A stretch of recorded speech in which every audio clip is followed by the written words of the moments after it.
Untuk memahami dunia terorisme, ada beberapa hal yang harus diperhatikan agar kedepannya kita bisa meniadakan ancaman terorisme kepada sendi beragama. Karakter anatomi terorisme di Indonesia sudah berubah petanya. Sekarang mengikuti peta teroris dunia. Karakternya 1. Unpredictable, 2. Unstoppable, 3. Deadly, dan 4. Menarget soft target. Dulu yang ditarget adalah hard target. Apa itu hard target? Markas polisi, gedung-gedung pemilik dubes asing, kantor-kantor usaha milik asing. Namun sekarang publik dimanapun, di pasar, di jalanan, tempat ibadah, tempat-tempat yang tidak dijaga oleh pihak keamanan bisa diserang. Inilah brutalnya mereka saat ini. Satu lagi, terorisme di Indonesia sudah masuk teror generasi keempat. Teror generasi keempat adalah state sponsor terrorism yang terkoneksi dengan dunia luar dan menggunakan IT. Pastinya bukan hanya dunia luar, tapi negara tertentu menarget Indonesia. Generasi 1, 2, 3 nanti dijelaskan di chapter yang lain, di video yang lain. Mau bukti? Kita bahas apa yang tetangga kita hadapi. Filipina di tahun lalu. Fakta lapangan mengenai Maute dan Abu Sayyaf. Keduanya sebenarnya tidak pernah perang kota atau urban war. Selalu menggunakan gerilya taktik dan menggunakan jungle war. Dalam sejarah 30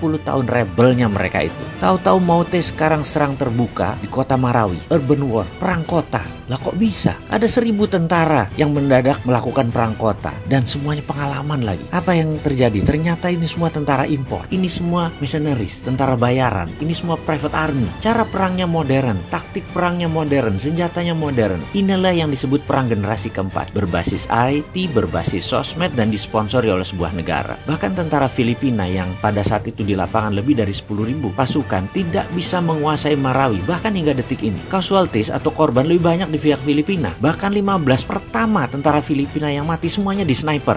Mereka sangat spesifik sekali. Lalu bagaimana kalau itu masuk ke Indonesia? Indonesia masih melihat teror seperti kriminal berat dari kacamata pidana. Padahal di seluruh dunia terorisme itu masuk extraordinary crime. Harus pakai extraordinary measurement. Ukurannya harus extraordinary. Pakai extraordinary act dalam rule of engagement. Ini war, ini perang. Kalau pakai pasal pidana dan hanya ahli hukum pidana yang menangani, ya tidak akan bisa menyelesaikan counter insurgensinya, counter intelligence, dan menyelesaikan masalah terorisme. Tidak bisa melakukan counter intelligence strategik kalau menggunakan pidana, tidak menggunakan pasal pro justisia, tidak bisa melakukan counter terorisme kitanya. Kasihanlah Bapak polisi, kasihanlah Bapak TNI, karena tidak bisa maksimum kerjanya. Kasihan BIN yang hanya tugasnya jadi nginteli saja kalau kayak gini. Jadi boleh dong pakai extra power yang sedikit besar agar negara Indonesia menjadi tentram, yaitu tidak menggunakan pro justisia, gunakan pendekatan extraordinary crime. Gerakan counter ini sekali lagi harus tidak pro justisia. Ini harus pakai undang-undang baru, yaitu undang-undang melindungi segenap tumpah darah Indonesia, dan operasinya senyap menggunakan BIN. Intinya seperangkat oli operasi lawan insurgensi sebenarnya sudah lengkap, rapi, terbungkus. BIN itu sudah siap, TNI, Polri itu sudah siap. Hanya undang-undang keamanan nasionalnya aja yang belum lahir mendukung mereka.